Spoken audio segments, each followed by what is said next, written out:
And now, live from Level 5 Productions on the island of Milleronia, it's The Larry Miller Show.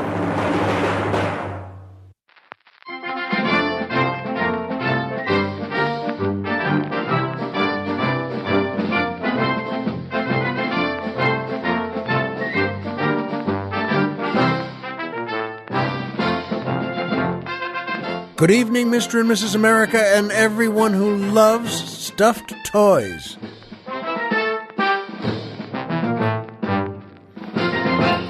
Hi, folks, and welcome back to the Larry Miller Show. I'm Larry Miller, but in a way, aren't we all? And you know something? It is a gorgeous day here on Milleronia. True, I control the weather, and it's always a gorgeous day, but it doesn't stop me from loving it. And Colonel Jeff feels the same way because he's honest that way. Not because he's afraid I'm going to toss him in a volcano. Well, you're a little afraid, right? Yeah, a little afraid, but not too afraid. But it's gorgeous here today, folks. And, oh, boy, and that music. When it's a gorgeous day on Milleronia, the music makes me feel even better. Of course, that's the Edward Starkman Orchestra and the Tina Adoniu Dancers, featuring boy tenor Mike Lucking, asking the musical question, is there any bigger buzzkill than the back-to-school ads in July? No, Mike, there isn't. There just isn't. Boy, that is a bullseye. There is nothing worse than back-to-school ads. You don't want to see the ads anyway when you're watching one of the James Bond movie spectaculars. But, the truth is, Colonel Jeff and I read this from Mike, and we were just saying we kind of like supply ads for school, paint and shoes and, pants and notebooks and pencils, but not before September, never before September. Plus, those are ads really for the parents. Those are ads so that mom and dad can say, sure, let's get them some of those khakis or something like that. They're not saying, boy, how wonderful school is. In fact, Colonel Jeff was just mentioning he used to know a fellow when he was a kid who loved back-to-school ads and really looked forward to the start of school. And Colonel Jeff looked at me and said, I always thought he was crazy. I still think he's crazy. People like that run for Congress.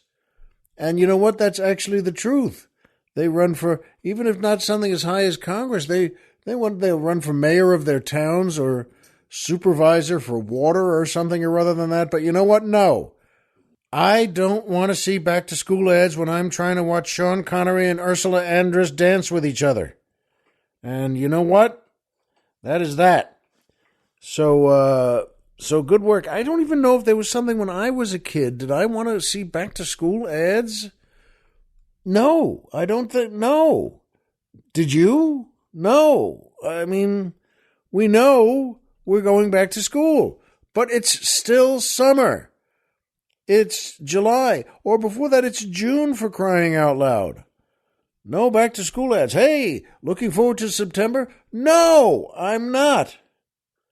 So you know what? Good work again, Mike. And by Amazon and PayPal and my book. That's right. We love our sponsors. You know what? Amazon is such a great company. They're still the only company in the world that does 3 things no other company can do. 1, order whatever you want. You'll get it. 2, they already have it. You don't have any delay. They don't have to call for it. They don't have to order it themselves. They don't have to make it or try to look for it. It's right there in their giant warehouse. Their Indiana Jones warehouse that's a mile long and a mile wide and a mile deep and a mile high. And that's not just on party days. But you know what? Amazon does a great job on that. And they have it already. And the third thing that no one else does, that's really the most important, they send us a percentage of whatever it is you order. Now, that may not sound like much to you, but it is to us. And it's very meaningful. In fact, we get all the money we get from Amazon, we put right into the fund for our next big fancy fried chicken dinner and 2 drinks beforehand in a different place. And so, you know what? You should, if you want to be part of Amazon, and you should, But you can go there, of course. You can get there on the iPhone, your laptop, whatever you want to do. But don't do that. What you do is go to our website. Go to LarryMillerPodcast.com. Who's on the mountain? Tom Mix.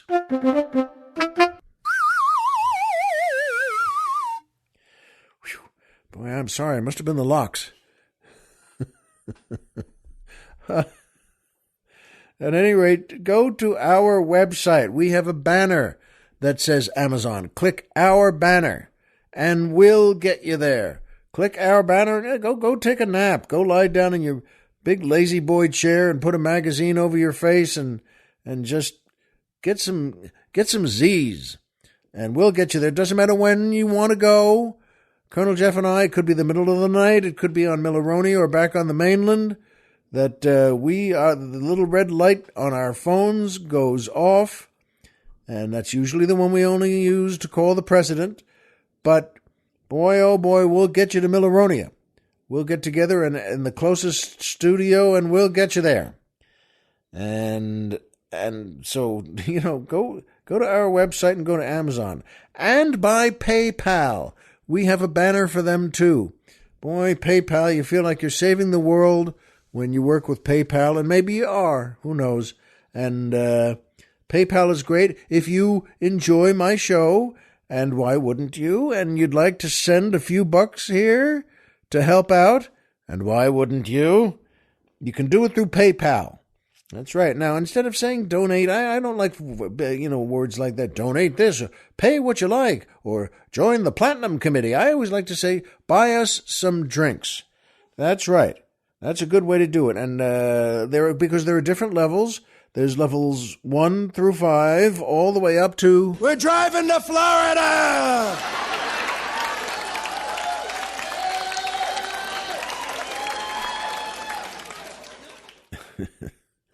Boy, that fella is at level 5 himself. And so, you know what? Look for their banner for PayPal on our website, too. Remember, that's LarryMillerPodcast.com. Who's on the mountain? Tom Mix.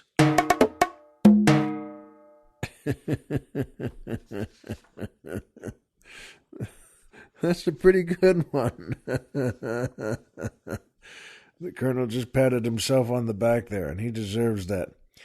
But thank you in advance, because everything you send, you remember, every little bit helps us keep the old leg lamp lit. And thank you to everyone who has contributed already. It's very meaningful. And thank you in advance to those of you who are going to contribute today or just thinking about it. So thanks, folks. And by me, my book. Signed hardcover copies of my book, Spoiled Rotten America, are now for sale at store.comedyfilmnerds.com. And I think you're going to love my book. I had a lot of fun writing it. It's funny. And you know what? It did really well when it was released, and I'm very proud of that. And now, well, you can get it too. Signed hardcover copies. And they're now for sale, Spoiled Rotten America, at store.comedyfilmnerds.com. And that brings us to my favorite part of the show, the joke of the week. Nothing better than a good joke. And I really believe that. Something that you can pass on, by the way. If you like the joke, well, it's very important. Nothing like a good laugh on any good day. The beginning of the day or the end of the day, or what the heck, the middle of the day too. So, you know what, folks? Here's a good one. Both the Colonel and I like this one, and we hope you do too.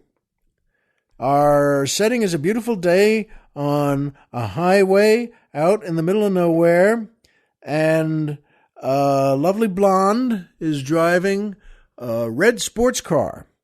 And she's zipping down the lane there, no other cars around. And sure enough, after a few minutes, she's pulled over a police car, turns on the siren behind her, and pulls her over. And the cop gets out of the car, and the cop walks over to her, and the cop is a blonde, too. And the cop says to her, license and registration, please?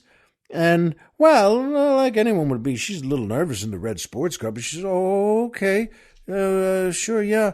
And her hands are shaking a tiny bit, and she opens her purse, and she can't find her license. And she looks through it, and she says to the police officer, to the other blonde, I'm sorry, I can't find the license. And what do they look like? And the cop says, the license, it's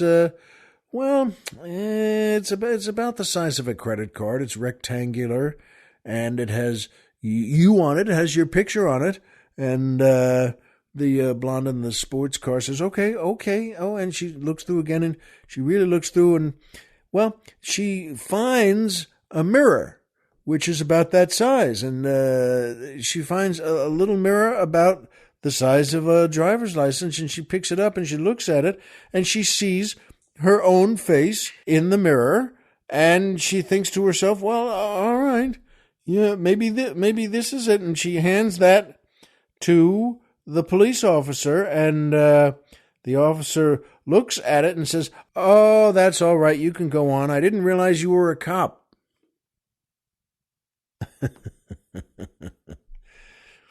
Well, that's a pretty good one, isn't it? You know, we've talked about this before, and I mean it every time. There are some great structures in joke telling. The classics, of course, a guy walks into a bar, and, that just sets you up. It sets me up. I like to hear that because I know what I'm doing then.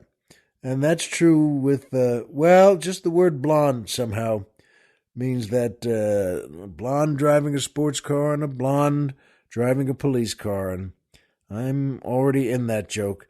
So, you know what? I hope you like that one. The Colonel hopes you like that one. Tell it to your friends and family. If you do, and, we'll have another one next week. And that brings me to my second favorite part of the show, the Poetry Corner.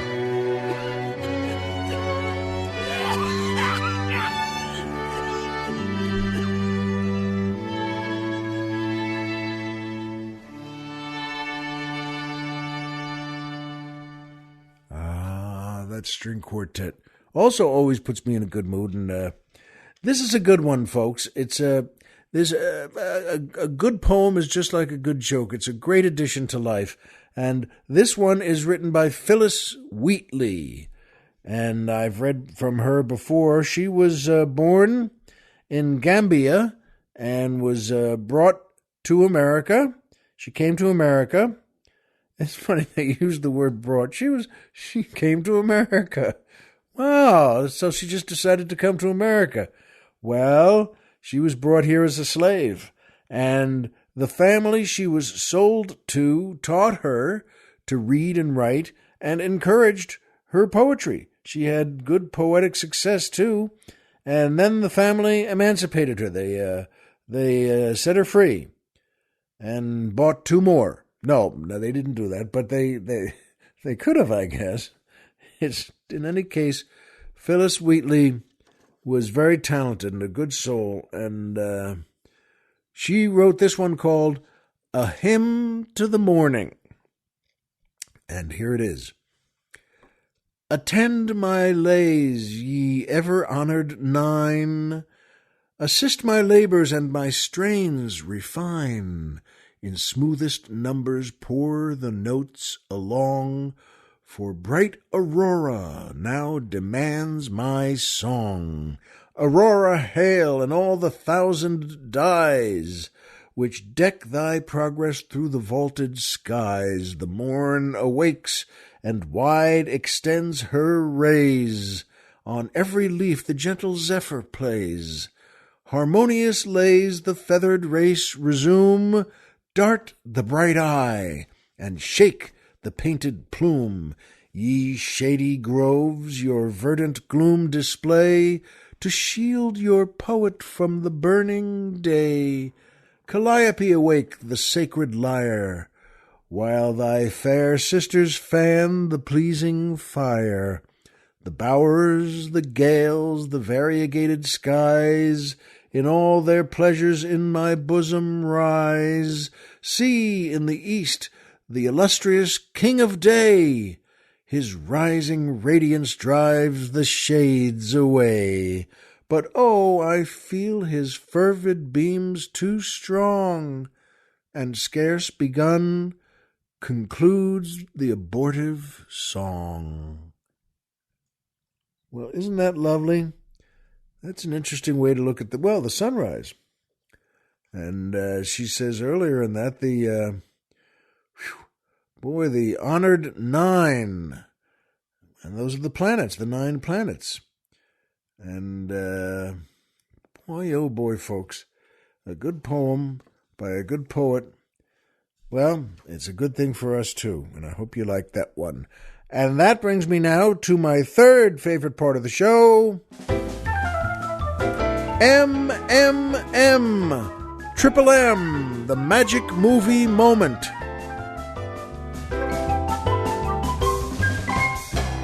There's still nothing also like a great poem and a great joke, a great movie, and I know you like those, and I do too, and it's a good way to talk about them, that every great movie that you love, that maybe you've seen 30 times, still has a magic movie moment in it. It could be one line, it could be a scene, it could be a whole character, it could be a whole part of the story, but this one has a great story. It's from 1962, The Road to Hong Kong. And yes, that's, first of all, it's one of the Bob Hope, Bing Crosby road movies. And those are so good. And this is the last road movie, by the way, that was made. And The Road to Hong Kong, directed by Norman Panama, starring, Bob Hope and Bing Crosby, Joan Collins, Dorothy Lamour, Robert Morley, and a much larger cast of really funny folks. And you know what? This takes place, it's in Hong Kong, and Bob Hope and Bing Crosby are, playing sort of con men. They have a show they do also, but they're just traveling the world looking to make a couple of bucks, and sometimes it's a little shady, but they're good guys, and like every movie of theirs, we just like them. And you know what? They're mistaken for other guys who are part of a bad group, and this is the group called the Third Echelon. And that's a group that wants to take over the universe. It's made up mostly of mad scientists, and why wouldn't it be? There are plenty of those, and Robert Morley is the head of it. He's the head of the whole group. You've seen Robert Morley 1,000 times, by the way. If you don't, if you can't put a face to the name, he's a great actor. He's a British actor, and he's he was good in everything he did. And in this, he plays the Chinese head of the Third Echelon, and he's got robes on, and plus he's got makeup on, and he's got the long fingernails. He's the head of the whole thing. And at one point, he has captured Bob and Bing, and this is after they meet their old friend Dorothy Lamour, who's performing at a club. The reason I'm laughing to that is it's terrific. It's a very good road picture, but they made a bunch of them with Dorothy Lamour, and she's not in this one, so you could just see the movie being written and someone in the studio saying, or Bing saying to Bob, why don't we just call Dottie up and bring her back in this? We always have a good time. And who would say no to that? So that's funny. Their friend, who's singing in town in Hong Kong, comes by to help them. I just love things like that. And at one point they're on another planet. The Third Echelon decides to send them to the moon, but it's actually another planet named Plutonium. And they go there with Joan Collins, and and they bump into, of course, Dean Martin and Frank Sinatra, who have gotten there on a different spacecraft. But I think I remember Bing Crosby saying something. They see them, and look, they're on plutonium, and Bing Crosby looks at them and says, looks like the Italians beat us here. At any rate, it's a good movie. It's very funny and lots of fun. And at one point, Robert Morley, as I said, has captured Bob and Bing and tied them to 2 chairs in his office. And he's describing to them how horrible everything's going to be. Because in his office, by the way, there's huge windows, but they're under the sea. And there are sharks swimming behind the windows there. And and Morley holds his hand out with the long fingernails, and he points to the sharks and says, "Man-eating sharks." And Bob Hope turns to Bing and says, "What about actors?" And Crosby turns to him and says, "We're safe." And it's just, well, they were so great anyway. They're so, Bing won an Academy Award, but you can't love actors and in a buddy picture and a structure like The Road to. There was so many great road movies. The Road to Shanghai, The Road to Morocco, The Road to Everywhere. And they were all terrific. But that scene and the way they deal with it really epitomized those movies to me. And I just love it. It pops you out for a second, but it's a good second. It's a happy second. Man-eating sharks. What about actors? We're safe. It's just good stuff. So see that sometime. You know what? Do see that. It's a great... Any of the road pictures are just... Oh, they're worth the time and the energy. It just makes you laugh and smile. And then just love... Well, their friend Dorothy Lamour, too. And she's wonderful. She's great in all these. Joan Collins was great in this one. But you can't beat Robert Morley in the big robes with the long fingernails saying, "Man-eating sharks." And you know what? It makes me happy, too, because I wanted to tell you, this is a special day here on Milleronia. Every day, in a way, is special here on Milleronia. I love it very much. But today, our head guide at the volcanoes is retiring. That's right. Ollie Dungmeister, been with us 50 years. And he retires today. That's not an easy job, by the way. 50 years walking people from their cells up there to the volcanoes and tossing them in. But there's more to it than that. He talks to them, too. That may not sound like much, but as you can imagine, these folks get a little nervous, especially at the end there, and Ollie is good company. So he talks to them. Mostly it's jokes. He tells them jokes. And they laugh more than you'd think, They cry, too, of course, a lot of crying. And they beg and plead.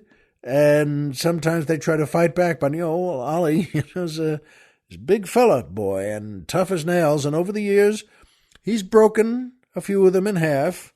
And then he tosses those pieces into the volcano. And, well, word gets around, as you can imagine it would. And people learn there's no way out. So they might as well just laugh at Ollie's jokes and, well, do what's listed for them. Do what's written. Good old Ollie, though. He's married, and he and Magda have 4 kids, nice family. In fact, he met his wife at Volcano number 2. And that doesn't happen all the time because, you may have wondered, Volcano 1, of course, is just that's a strict, straight volcano. You just get tossed in there and you go right in and right down, and that is it. You are gone. That burns the life out of you in, a 1/10 of a second, maybe less, maybe 100th of a second. And that's pretty hot in there. But Volcano 2 is worse. It's much worse, in fact. And you may be wondering, how is it worse than 1? Well, it is because they don't toss you right in. You get tossed, but there are places to stand. There are little outcroppings you can land on. There aren't in Volcano number 1.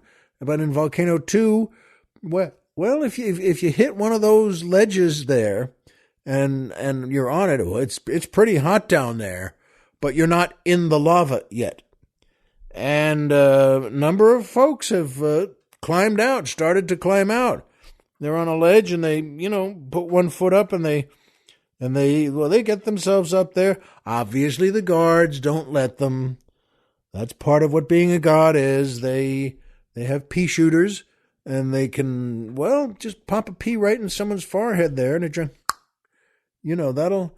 that'll distract you. It really cuts your attention away, and you get a lot of whoa, whoa, whoa, whoa, and they just go backwards there. Well, and then they go, of course, into the flame and explode. But a lot of times there have been, in fact, 7 or 8 prisoners who have gotten out. They've been on that ledge and they start to climb and they get out. True, all of them are young and pretty women. But after all, for crying out loud, folks, the guards are lonely up there. And love is love, isn't it? And even in a volcano, that's my feeling. Love is love. In fact, they used that as a motto on a lot of their denim jackets for their yearly festivals. Love is love. But that's how Ali met Magda. She was on that ledge and started to climb out, and he leaned in with his pea shooter. But folks, he looked at her, and she looked at him, and it was love at first sight. Well, it was for him. It was, for her, it was just, that was a look of, can you please help me get out of here now? And he did. He lowered a rope, and he showed her just visually how to wrap it around herself, and he pulled her up, and he pulled her out. And she was shaking. She got out of that volcano, and again, now they looked at each other. They're right there, and her legs were shaking, and her arms were shaking, and again, love at first sight. They had their first kiss right there. Well, he did. Anyway, for her, it was more of just, she was just glad to not be in there.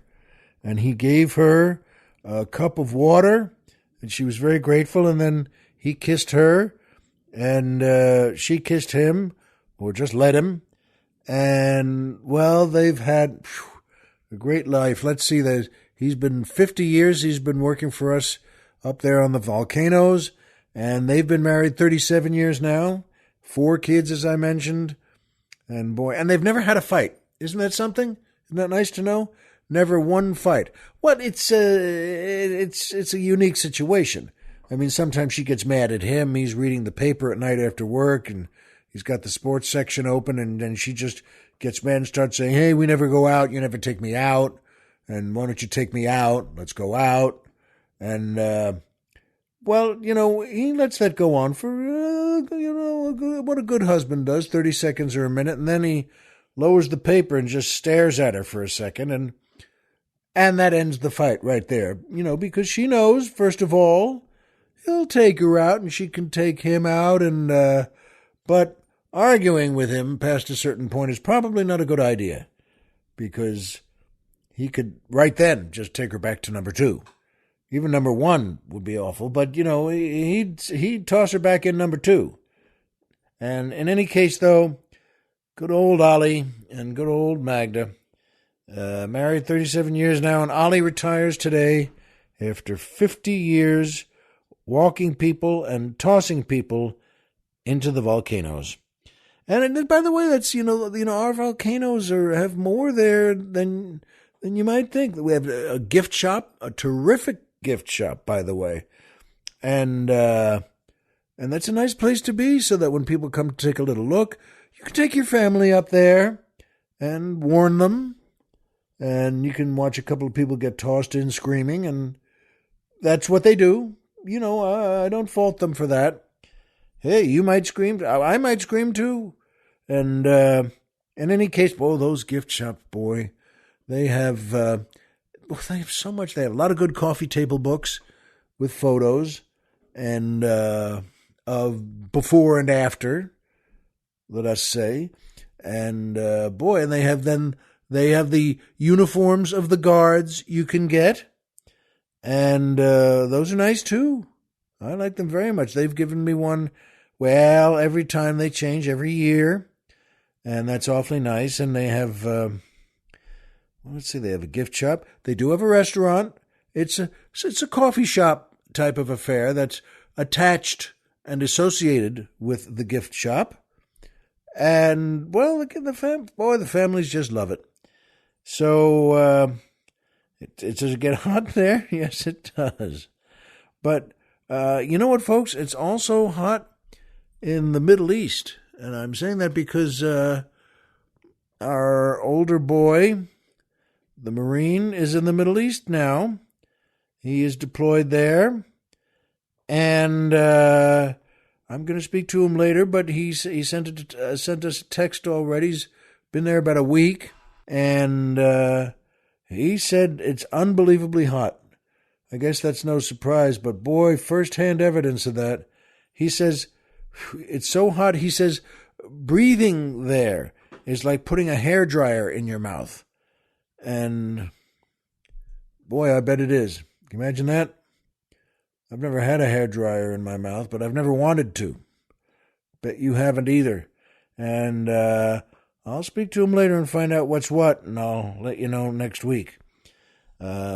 Arnaldo called, Uncle Arnie called from Brooklyn, and he says, yes, you know what, by the way, that it's very hot there too. And but Colonel Jeff and I and the dogs are here on Milleronia, and it's delightful. A little warm, but just a little, and that's the way I like it. Then yes, again, I know I'm responsible for the weather. I make the weather and I change the weather, but boy, oh boy. Yeah. You know what I've always wondered, by the way, why can't dog toys be made stronger? I mean, our dogs, well, I love one of them so much, and the other one, well, I allow to live, but which is kind of affectionate. But you know what? Those toys, those stuffed toys they get, my wife gets them, and they love them, but they're stuffed. They have the white stuffing in them, that fluffy white stuff thing, and they have a couple of things that make squeak sounds. They have little plastic squeaky sound makers. And, well, you know what? You give them one of those, and they're happy. Look at that. Oh, boy, look at that. Then you turn for just 2 minutes or so to fill the dishwasher or something. You look back, and now the whole carpeting is covered with white gunk and white stuffy stuff and the plastic toys, and they're squeaking those things. So, of course, as Colonel Jeff knows, here in the studio, anywhere else in the house, that, you got to get, if you see the dog has one of those squeaky things in his mouth or her mouth, you got to get it away. You got to get up and go, hey, come here, give me that, because I think it'll kill them. You know, we both think, shouldn't we get that away from the dogs? And the answer is, yeah, you should. It's just a little plastic thing. And so why can't they be made stronger? I've never been the one to say, I'd ever say, well, we can land on the moon. We can get a guy up there on the moon. Why can't we make better dog toys? But I'm saying that now.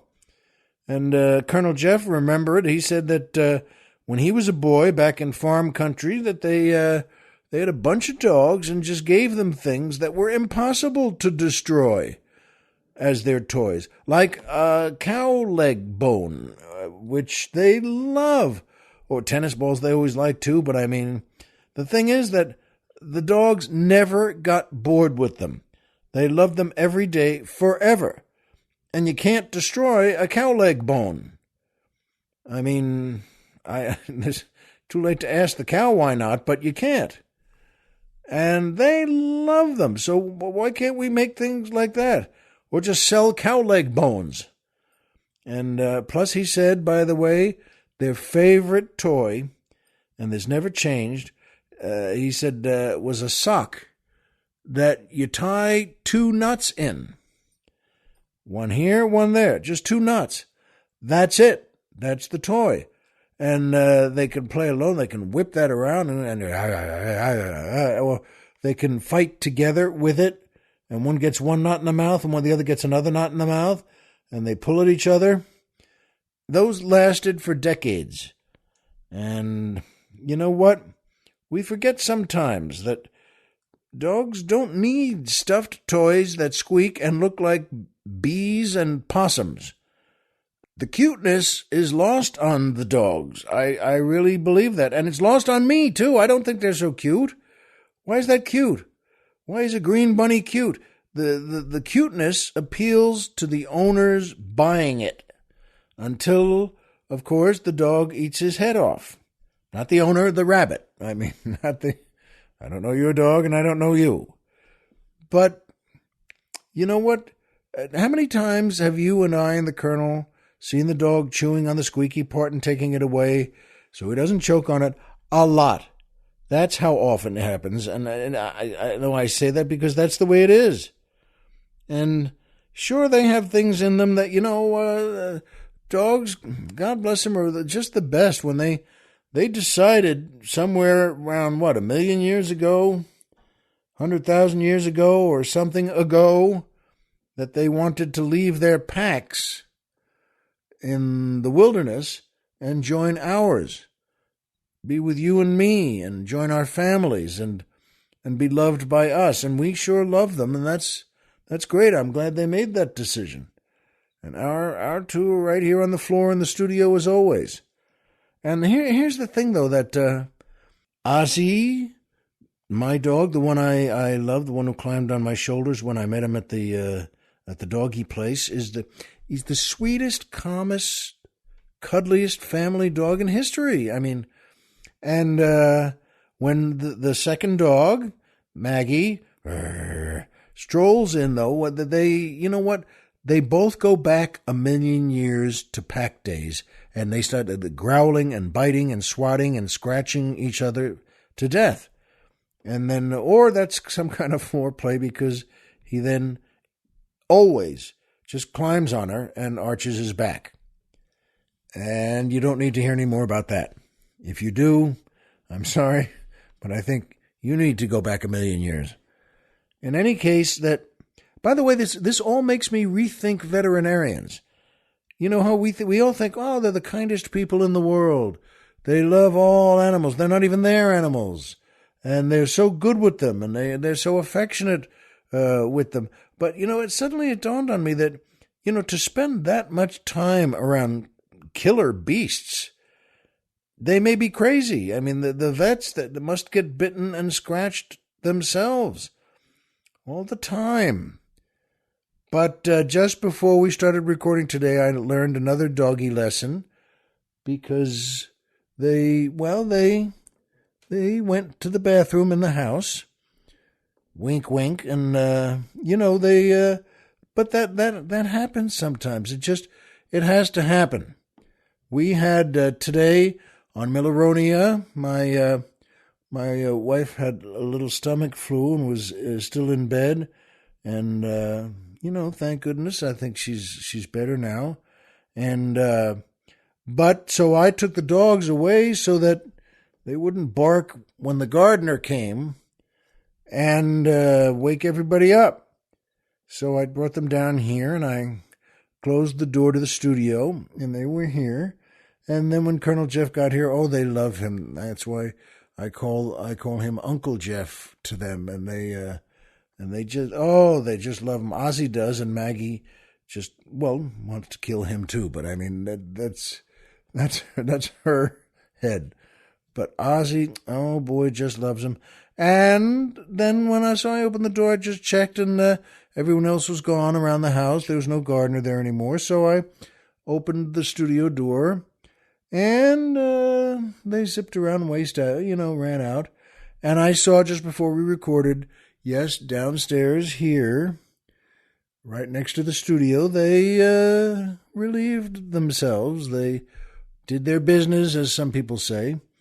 And you know what? I told the Colonel, I said, I've never been one to get so mad at things like that anyway. I don't really get mad. I don't know how I can. Well, look at Ozzy. He's just on the floor here in the studio. I love him. And Maggie's taking a little nap too. And I just can't, wake them up and say, look at this. What did you do here? What is this? Did you do this here? Don't do this here. You know what? I can't. I just picked it up and in the two places there, and of course flushed it, and then washed my hands, gave them a good silkwood scrub, with the big brush and the anti-nuclear stuff, And, but I did. Maybe that's the good lesson for us to learn about dogs anyway. Well, sure, they do this or that, and it brings them back 1,000,000 years, but I'm glad they still have that in them. And sure, they nip and yip with each other and roll around, and then one of them, Ozzy in this case, decides to climb on her back and arch his back. But there you are. And if they poop in the house, well, it doesn't bother me so much, and I hope it doesn't bother you so much either. I know it and you know it. But we both, as always, we know the same things, folks. Homer is Homer, and Pluto is a planet. So remember, as always, if you walked out of bed today and had a job to go to and a home to come back to and someone there who cares about you, folks, the game's over and you've won. And that's sure the best truth I know. Still is. Be well, and we'll see you here next time.